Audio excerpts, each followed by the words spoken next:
साल 1965 में अगस्त महीने का समय था। चारों ओर बोल बम के जयकारे सुनाई दे रहे थे। एक तरफ शिवालय भक्तों से लबालब भरे थे, तो दूसरी ओर सावन की रिमझिम फुहारों ने मौसम में शीतलता भर दी थी। उस रोज पूरे दिन जोरदार बरसात हुई थी। आसमान अभी भी काले बादलों से घिरा था। चूंकि ऐसे मौसम में धान रोपने का सबसे उपयुक्त समय होता है, ऐसा सोचकर नवल सांझ के 4 बजे जब बरसात धीमी पड़ी तो खेतों की ओर निकल गया। इस वक्त कहाँ जा रहे हो? थोड़ी देर में अंधेरा घिर आएगा। अब छोड़ो भी, कल देखेंगे। अरे मैं लालटेन लिए जा रहा हूँ। 4-5 घंटे धान रोपूंगा, उसके बाद वहीं खटिया लगाकर सो जाऊंगा। अरे पूस की कुटिया में कहाँ बरसात में रात बिताएंगे आप? छोड़िए ना। अच्छा, तू फिक्र ना कर, मैं देखूंगा। अगर बरसात हुई तो लौट आऊंगा।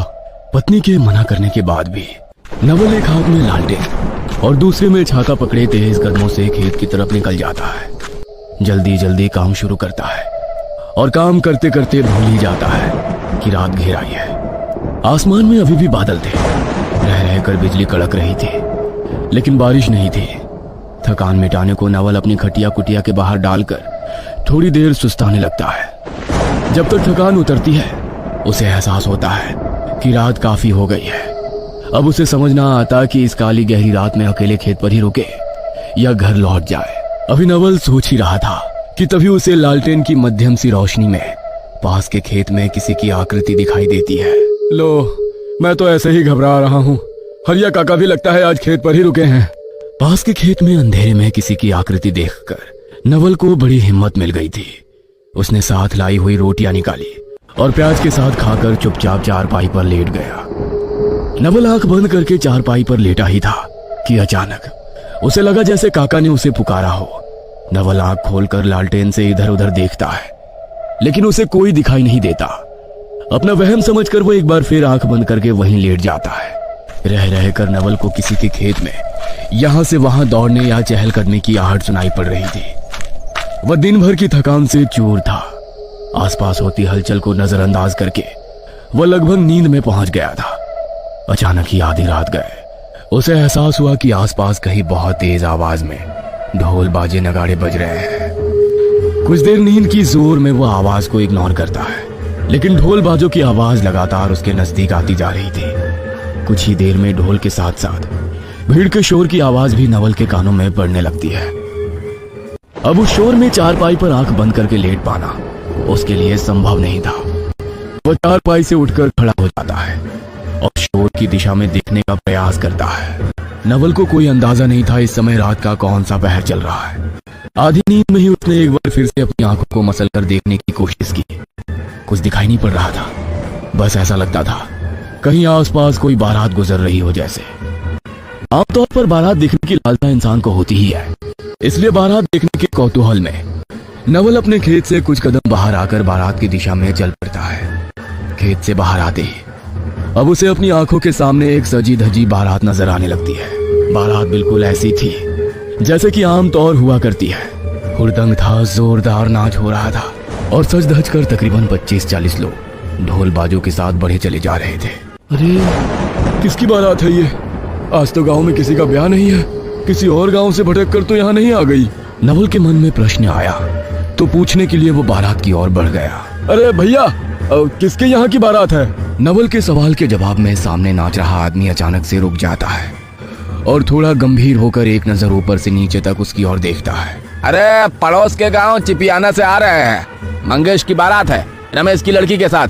अब आ गए हो तो चलो भैया, साथ में तुम भी झूम लो। अरे नहीं भैया, हम ठीक है, बस खेत में लेटे थे, आवाज सुनी तो देखने चले आए। नवल के मना करने पर भी हुड़दंग के मूड में नाच रहे लड़कों ने उसे अपने साथ घसीट लिया। अरे हम तो कहते हैं साथ ही चलो, जोरदार दावत मिलेगी। बहुत बढ़िया इंतजाम किया है बारात के लिए। अरे याद रखोगे, ऐसा ब्याह दूसरा देखने को ना मिलेगा। हाँ चलो। बारातियों के जिद करने पर नवल भी उनके साथ हो लेता है। चारों ओर गहरा अंधेरा था। उसी अंधेरे में कड़कड़ाती बिजली की चमक में उसने देखा बारात के सबसे आगे एक लड़का घोड़ी पर चढ़ा बैठा है। घोड़ी पर सवार युवक का चेहरा नवल को नजर नहीं आ रहा था। बेगानी शादी में बिन बुलाए उन अनजान लोगों के कहने पर पता नहीं क्यों नवल जाने को भी तैयार हो गया था। बाराती नवल को भी ढोल की थाप पर जमकर नचा रहे थे। बाकी बारातियों की तरह गेंदे के फूलों की एक माला भी उन्होंने नवल के गले में डाली और बारात आगे बढ़ निकली। बारात आगे बढ़ती ही जा रही थी। नाचते नाचते नवल बेसुध हो गया था, लेकिन जाने क्यों अभी भी नाचता ही जा रहा था। पता नहीं कितने घंटों तक वो बारात के साथ नाचता रहा। गांव कितनी दूर छूट गया इसका भी उसे कोई अंदाजा नहीं था।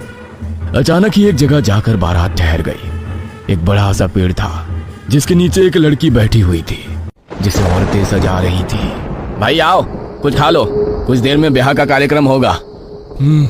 बहुत जोरों की भूख लगी है, आज तो जमकर खाऊंगा मैं। हाँ। बाराती की बात सुनकर नवल सामने लगे खाने के पंडाल की ओर जाकर थाली भरकर भोजन परोस लेता है। भोजन करने बैठता है कि अचानक उसे लघु शंका महसूस होने लगती है। पहले हल्का होकर आता हूँ, फिर भरपेट खाऊंगा। पहला कौर मुंह में डाले बिना ही वो उठ खड़ा होता है और बारात से थोड़ा दूर हटकर एक किनारे जाकर लघु शंका करता है। तभी उसे बैल के गले में बंधने वाली घंटी की आवाज सुनाई देती है। नवल का ध्यान बारात से भंग होता है और वो पलटकर इधर उधर देखने लगता है। तभी उसे रास्ते पर सामने से एक आदमी बैल की रस्सी पकड़े हुए आता दिखाई देता है। जय भोले की। अरे इतनी रात गए अंधेरे में कहाँ निकले हो भैया? कौन गांव के हो? हम तो पिपियानी गांव के हैं, यहाँ बारात में आए हैं। आप कौन गांव के हो? इतनी रात गए आप कहाँ से आ रहे हो? अरे मैं तो दूर गांव में बैल खरीदने गया था, बस वहीं से लौटते देर हो गई। अरे लेकिन तुम कौन सी बारात में आए हो? यहाँ इस जगह पर कौन बारात आई है? भांग वांग चढ़ाए हो क्या? सावन के महीने में तो ब्याह शादी होती ही नहीं है, और पिपियानी तो यहाँ से 5 कोस दूर है। उस आदमी के इतना कहते ही जैसे नवल का सम्मोहन भंग हो जाता है और वो पलटकर उस स्थान की ओर देखता है जहां अभी कुछ देर पहले तक खूब चहल पहल थी। जमकर नाच गाना हो रहा था और दावत चल रही थी। सामने जो उसे दिखाई देता है उसे देखकर उसके पांव तले जमीन खिसक जाती है। ये मैं कहाँ आ गया? मैं तो बारात के साथ आया था, बारात कहाँ गई? नवल नजर घुमाकर चारों तरफ देखता है, लेकिन उसे कुछ देर पहले तक सुनाई दे रही बारात के शोर शराबे की आवाज और रौनक कहीं महसूस नहीं होती है। अचानक ही उसकी नजर उस बड़े से पेड़ की ओर जाती है जहां पर औरतें एक दुल्हन को घेर कर बैठी थी। पेड़ की ओर देखकर जैसे उसके रोंगटे खड़े हो जाते हैं। पेड़ के आसपास कोई दुल्हन नहीं बल्कि सफेद कपड़े पहने कुछ औरतें खड़ी हुई थी जो शायद उसकी ओर ही देख रही थी। सुंदर कपड़ों में सजे बाराती भयानक शक्ल और कटे फटे शरीर वाले प्रेत बन चुके थे। घोड़ी पर बैठा हुआ दुल्हा कोई और नहीं बल्कि सरकटा प्रेत था। नवल के पूरे शरीर में झुरझुरी दौड़ गई थी और उसके पैर सुन्न पड़ने लगे थे। एक पल में जैसे उसके शरीर की पूरी ताकत ही खत्म हो गई थी। उसके सामने ढेरों भयानक भूत और प्रेत खड़े थे, लेकिन उसके शरीर में इतनी ताकत नहीं थी कि वहां से भाग सके। क्या हुआ भैया? अरे किस चक्कर में पड़ गए आप? कोई बारात नहीं है यहाँ पर, आप शमशान के बाहर खड़े हो, चलो यहाँ से। नवल उंगली का इशारा करके उस पेड़ की ओर देखने को कहता है। पेड़ पर उसे भयानक प्रेत उल्टे लटके हुए नजर आ रहे थे। अरे भैया कुछ नहीं है उधर, मैं कहता हूँ चलिए आप यहाँ से। अच्छा आप मेरे बैल का रस्सी पकड़िए और अपने इष्ट को याद करिए, भोले बाबा सबको पार लगाएंगे। भोले बाबा का नाम सुनते ही जैसे नवल की तंद्रा भंग हो जाती है और वो साथ चल रहे बैल को देखकर प्रणाम करता है। जय हो नंदी बाबा। बाबा मेरा संदेश भोले बाबा तक पहुंचा दो, मुझे इस मुसीबत से बाहर निकालो। पता नहीं क्या हो गया था मुझे, आज तो मैं शायद जिंदा घर ना लौटता अगर आप समय पर ना आए होते।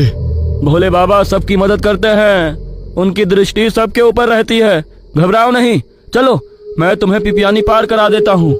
नवल देखता है कि कुछ काले साए और प्रेत उसके पीछे पीछे चल रहे हैं। तभी नवल के कानों में एक दोहरी सी आवाज गूंजती है। लगता है इसने वो खाया नहीं, एक बार बस ये मुंह में लगा लेता तो आज इसे जाने ना देता।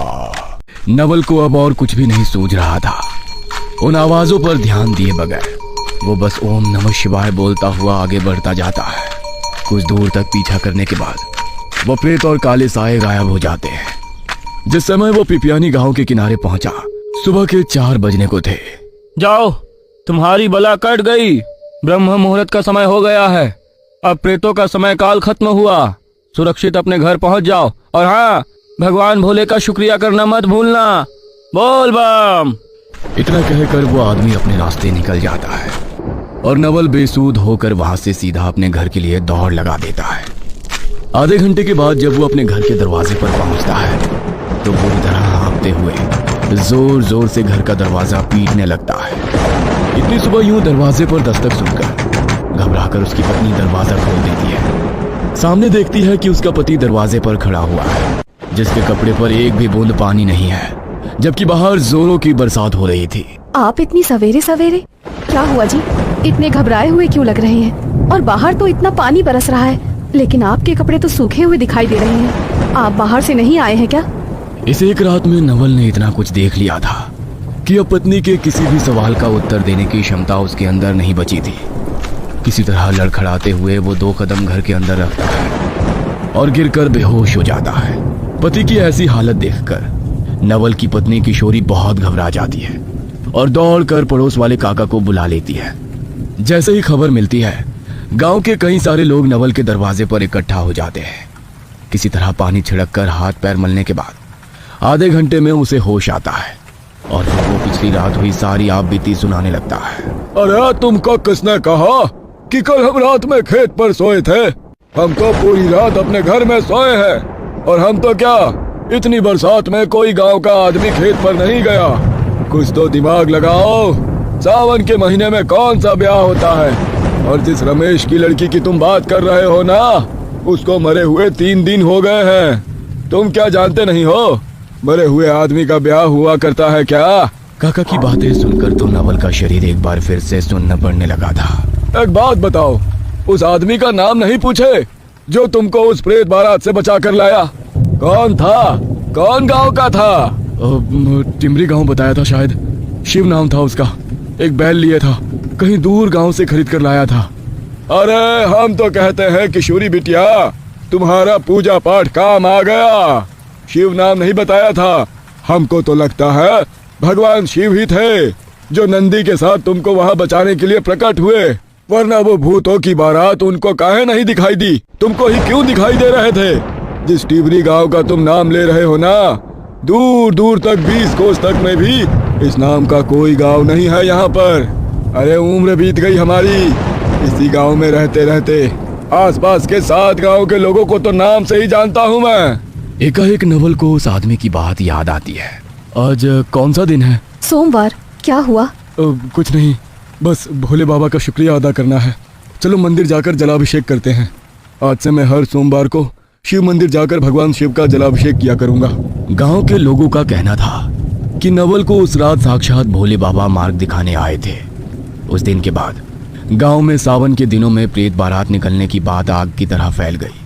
कहते हैं उस घटना से सबक लेकर आज भी लोग देर रात तक बाहर निकलने से डरते हैं।